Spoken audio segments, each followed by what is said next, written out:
പിന്നെ വടിയരിയിൽ നമുക്കൊരിക്കലും ബ്രാൻ ഉണ്ടാവില്ല, തവിടുണ്ടാവില്ല. സോ ഇത് രണ്ടും അതും പക്ഷേ പ്യൂർ അരിയും. ഒറ്റ പ്രശ്നം എന്താ വെച്ചാൽ അവർ rices doesn't have shelf life. ഞങ്ങളുടെ അരികൾക്ക് ഒരിക്കലും ലൈഫ് ഉണ്ടാവില്ല. മാക്സിമം ഒരു 1.5 മാസം അല്ലെങ്കിൽ 2 മാസം. സാധാരണ മാർക്കറ്റിൽ നിങ്ങൾ നോക്കിയാൽ മതി, അരികൾക്ക് 6 മാസം ലൈഫ് സ്റ്റൈൽ, അതാണ് അവരുടെ ലൈഫ് സ്പാൻ. സാധാരണ അരികൾക്ക് 6 മാസമാണ് എക്സ്പയറി. എന്തുകൊണ്ടെന്ന് വെച്ചാൽ ദി ആർ യൂസിങ് പെസ്റ്റിസൈഡ്സ്.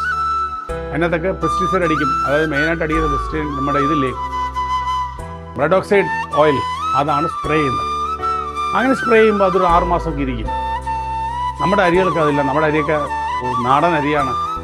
കേരളത്തിൻ്റെ വിവിധ ഗ്രാമങ്ങളിൽ നിന്ന് നമ്മൾ കളക്ട് ചെയ്യുന്നതാണ്. അതിവിടെ ഉപയോഗിക്കുന്നവർക്കറിയാം. We have a specific market over here. ഇത് വാങ്ങാൻ ഇഷ്ടംപോലെ ആൾക്കാരുണ്ട്, ഇഷ്ടംപോലെ. കാര്യം ഒരു ദിവസം അരി തീർന്നു നമ്മൾ ഇഷ്ടംപോലെ ആൾക്കാരുടെ നിന്ന് വഴക്ക് കേൾക്കാം. കാര്യം ഇത് മാത്രം ഉപയോഗിക്കുന്ന ആൾക്കാരുണ്ട്.